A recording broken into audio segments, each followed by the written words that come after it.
सबके अंदर के राम को जिनने जगाया, हे भारत के राम जगो मैं तुम्हें जगाने आया। ऐसे जिनमें साहित्य, संस्कार, कला, जिनके ऊपर मां शारदा सरस्वती की संपूर्ण कृपा रश्मियां लगातार पड़ती रहती हैं, ऐसे मेरे अग्रज, मेरे बड़े भाई सम्मानित श्री आशुतोष राणा जी के चरणों में इस मंच पर आसीन, जिनने मेरे एक छोटे से आग्रह पर यहाँ पधारे हैं, सम्मानित श्री विवेक अग्रवाल जी, सम्मानित श्री विपुल श्रीवास्तव जी, सम्मानित श्री दिलीप नायक जी, सम्मानित श्री सुरेश बाबू जी, सम्मानित श्री शिवशंकर सेठ जी, और एक नाम जिनके लिए मैं हमेशा राष्ट्र कवि की दो पंक्तियां कहता हूं कि चाहे दोनों खड़े रहे या होवे दोनों ही खोटे, और बड़े सदैव बड़े होते हैं, छोटे होते हैं छोटे। ऐसे मेरे अग्रज श्री गोविंद नगरिया जी, सम्मानित डॉक्टर बीपी नगरिया जी, और जिन से मैं एक शब्द साहित्य का सीखा हूं, ऐसे सम्मानित श्री सतीश श्रीवास्तव जी, हमारे गार्डन तारा समाज के अध्यक्ष सम्मानित श्री सुरेश गुप्ता जी, महाकौशल क्षेत्रीय सभा के अध्यक्ष सम्मानित श्री सतीश सेठ जी, बुंदेलखंड क्षेत्र से हमारे बीच में पधारे बहुत अच्छे साहित्यकार भाई राम प्रकाश हथनोरिया जी, करेरा से, जबलपुर से, अन्य जगह से पधारे, और गार्डन वालों ने तो मुझे इतना अभिभूत किया है, मैं आप सबको प्रणाम करता हूं। बंधुओं, मैं 25 वर्षों से कविताएं लिख रहा हूं। जब कोरोना काल में मेरी लगभग 5 किताबों का मटेरियल मेरे पास तैयार था, और मुझे मेरे साहित्यकार बंधुओं ने कह दिया कि भैया तुम तो बहुत लिख रहे हो, तुम्हारी तो 10 किताबें आ जाएंगी। तो मैंने 10 किताबों का संकल्प लिया, और मैं 7 साल की ऐसी कृपा मुझ पर रही कि कोरोना काल में 10 किताबें। बंधुओं, अब उन किताबों का विमोचन कैसे हो, उन किताबों का विमोचन कौन करे? अभी 3 दिन पहले एक चैनल पर मेरा इंटरव्यू गया, जिसमें उन्होंने पूछा कि आपने आशुतोष राणा जी को ही क्यों चुना? तो मैंने उनको कहा कि जब से मेरी किताबें छपकर आई हैं, मेरे पास एकमात्र नाम है, न कोई आगे न कोई पीछे, केवल सम्मानित श्री आशुतोष राणा। उन्होंने फिर प्रश्न किया कि यदि उनकी स्वीकृति कुछ विलंब के बाद मिली या संभवतः ना मिली, तो मैंने कहा कि मेरा संकल्प एकलव्य की तरह दृढ़ है कि अगर शिक्षा लूंगा तो आचार्य जोर से लूंगा, चाहे उनकी मूर्ति की तरह उन्होंने शिक्षा ली।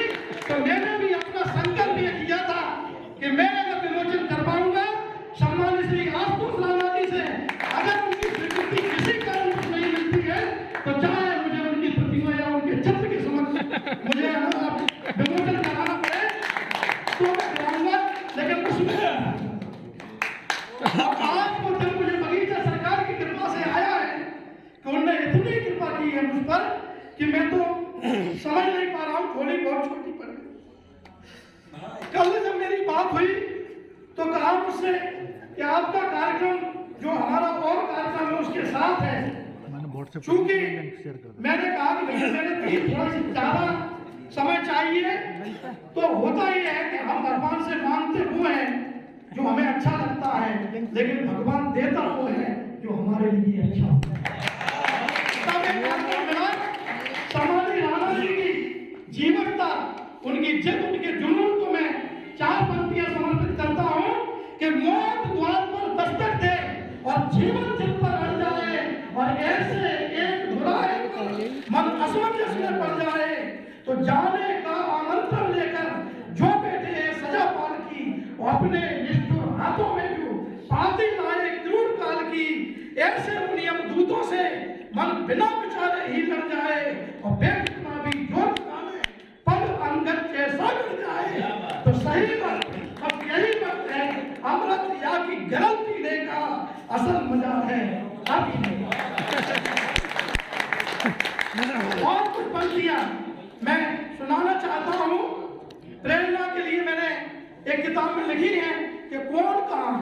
असफलता यदि हाथ लगी तो उसके पीछे कारण होगा, किंतु पथ विचलित मत होना, निश्चित कोई निवारण।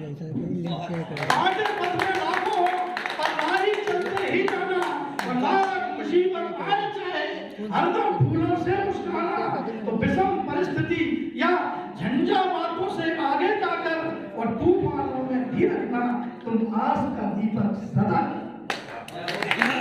तूफानों में भी रखना तुम आस का दीपक सदा जलाकर, तो कर्म वीर कहलाएगा।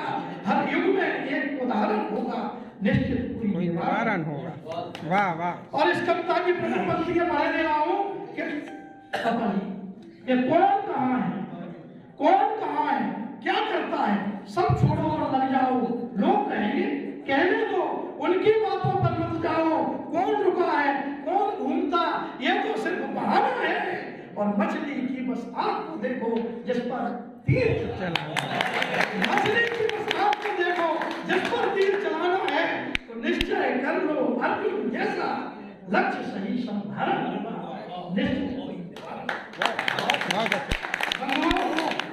आज जो मेरी किताबें इस अवसर पर आई हैं, ये अकेला मेरा प्रयास नहीं है, इसमें मेरे साथी साहित्यकारों का प्रयास है। यहाँ गार्डन बारा के जो साहित्यकार साथी बैठे हैं, उनकी परोक्ष रूप से दुआएं हैं। हमारे वरिष्ठ रचनाकार हैं श्री चंद्र प्रकाश श्रीवास्तव, वो कहते हैं कि मैं लिखता तो जाने ये कब की लिख जाती रे, और उस दुनिया के गीत भला ये दुनिया गाती रहे। अरे जिसने दी है कलम उसी ने तो लिखवाई है, चलने दे ये चाबी जैसी चलती जाती है। और चूंकि मैं बहुत कुछ कहना चाहता हूँ, लेकिन अब मुझे समझ में नहीं आ रहा कि मैं क्या कह दूँ। एक रचना मैं आपको और सुनाना चाहता हूँ, जिस रचना के लिए पूरे हिंदुस्तान में फेरी खाता हूँ तो एक ही आवाज आती है कि पिता की रचना पढ़ें। क्योंकि माँ पर बहुत साहित्य लिखा गया है, लेकिन पिता का समर्पण माँ से कम नहीं होता। जहाँ आपको लगे कि आपकी अपनी बात है तो मुझे आशीर्वादित करें। पिता कि सूरज के उगने से पहले बिस्तर छोड़े पापा, और पल पल छिन छिन दौड़ भागकर सपने जोड़े पापा। तो पिता के श्री चरणों में चारों धाम का पुण्य मिला है, और उनकी शुभ आशीर्वाद से जीवन सुमन खिला, उनके शुभ आशीर्वाद से जीवन सुमन खिला है।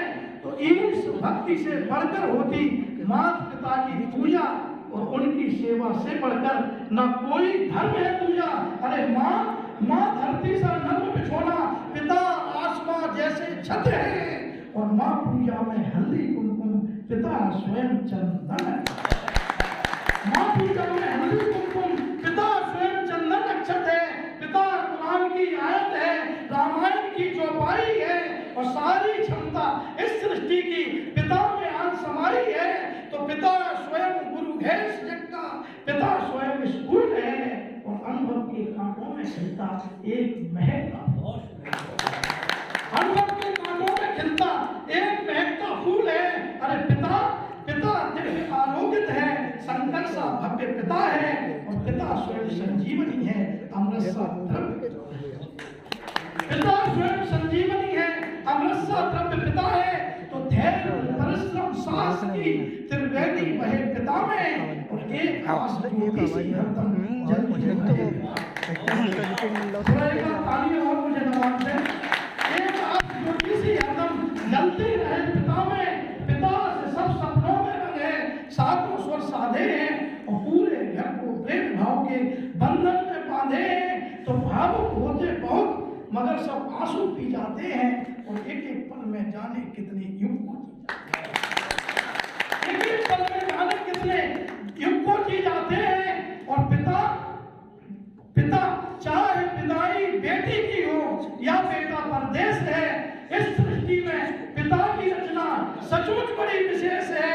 तो सबके वार बख्श पर झेले, स्वयं ढाल बन जाए पिता, और सुख में दुख में सदा एक से हरदम ही मुस्कान, सुख में दुख में सदा एक से हरदम ही मुस्कान पिता। तो कभी इस पंक्तियों पर ध्यान दें कि कभी न कंधे थके पिता के पांव कहाँ रुकते हैं, अरे पिता के सम्मुख नतमस्तक हो परम पिता, पिता के सम्मुख नतमस्तक हो परम पिता झुकते हैं। तो जो भी मिला पिता से हमको नहीं अपूर्ण अल्प है, और पिता की तुलना सिर्फ पिता है और न कोई विकल्प। पिता की तुलना सिर्फ पिता है और न कोई विकल्प है। अरे हम पर आने वाले हर संकट को सहन किया है और कभी न किया निराश, हमें पापा ने पहुंच दिया है। तो ईश्वर से है विनय, कभी ना साथ पिता का छूटे और चाहे